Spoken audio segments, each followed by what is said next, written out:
Hi, my name's Sam. I'm a journalism student at Western Sydney Uni. Hi, I'm Kojo. I am also a journalism student at Western Sydney University. And in this election, what has been the biggest issues for you too? Wages would be the chief issue for me. I work in hospitality. I haven't seen a raise in years. I have a lot of friends who also work in trade, some in finance, some do social work. Also have the same problems. There's been no real wage growth lately. I can kind of agree on that. Wages, yes. Also housing would be a good one, especially towards young people as well. A lot of us young people, again, to that 2025 demographic, it is that, like, we're getting to that time, we're starting to look for houses, and then which would also tie into wages. I mean, how are we able to do so if the wages aren't really there for us? So why do you think the wages have stagnated and the cost of living's going up? I feel like the pandemic has come into play a lot. We saw a lot of prices go up for a lot in all major sectors. All like my utilities went up a lot. And my wages stayed the exact same. It's just unfair, really. Just kind of to piggyback on that, that would be a big one. The pandemic, it hit a lot of us and it hit us hard. With that saying, again, a lot of things have gone up, and unfortunately, housing, that's one of them. I don't think major change is going to happen from either party in the immediate future. I'd say so. I think it's possible, but I don't think, once again, it's going to be a major drastic change that we want and need from either party anytime soon.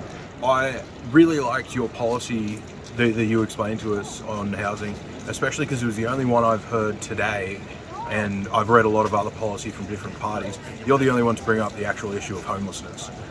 Housing crisis is affecting a lot of regular average day people, but these are people who have been in trouble for a long time and still no one's doing anything about it. Yeah, that's right. Like you said, I didn't see anyone else come up with the homelessness factor. Like you said, there are a lot of businesses and buildings being put up only for it to be sold so quickly. So for you guys to actually tackle that homelessness, that issue was actually a great point as well. The other point, as part of our socialist program for action, is the call for an immediate pay increase for all workers above the rising cost of living, indexed monthly, so that we'll always be above the rising cost of living. What do you think about that? Yeah, I'd love to see my wages go up, and an index like that, I think it would be really helpful. I think it helped families especially. That's right. I'm a young single guy. I can get by okay, but there's a lot of single parents especially who struggle a lot. So I think that'd be really helpful. I think wages are still the forefront of this election for me. But I think the government's lack of action on climate change has been ridiculous. I also think Labor's proposed plan for climate change has been ridiculous. Obviously, the Greens have had the best plan out of the major parties, but still, I think it falls short in some areas by making concessions for businesses, like mining, that kind of thing. Climate change is really important to me, and I think it's something we need to take action on immediately.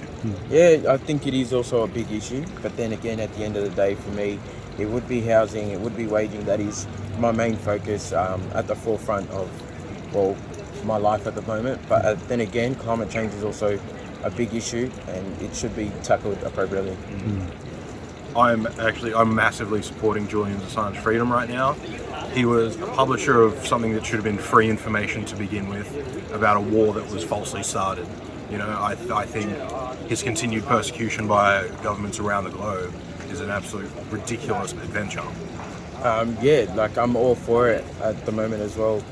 Also coming from a young aspiring journalist, I don't think it should be something that should be halted down or anything. If anything, it should be more prominent, and we all should be pro for it.